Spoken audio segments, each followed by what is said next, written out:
আসসালামু আলাইকুম।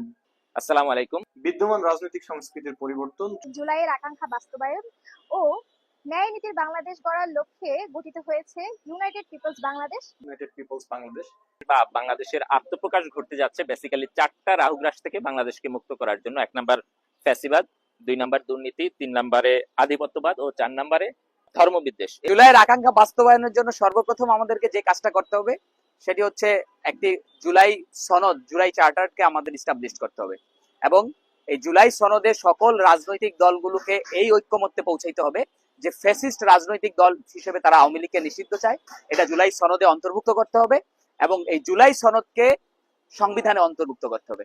এই লক্ষ্যমাত্রাকে প্রাথমিক লক্ষ্যমাত্রা হিসেবে ঠিক করে ইউনাইটেড পিপলস বাংলাদেশ আগামীকাল শুক্রবার আমাদের আনুষ্ঠানিক যাত্রা শুরু হচ্ছে আগামীকাল। সুতরাং আপনারা এই আত্মপ্রকাশ অনুষ্ঠানে যুক্ত হয়ে জুলাইয়ের আকাঙ্ক্ষা বাস্তবায়নের অংশীদার হন।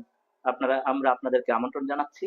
দল মত নির্বিশেষে জুলাইয়ের আকাঙ্ক্ষা যেহেতু সবার, সেই আকাঙ্ক্ষার বাস্তবায়নে আপ বাংলাদেশ কাজ করবে। আপ বাংলাদেশের এই আত্মপ্রকাশ অনুষ্ঠান মূলত তাই আপনাদেরই অনুষ্ঠান। দেখা হচ্ছে আগামীকাল বিকাল 4টায় কেন্দ্রীয় শহীদ মিনারে।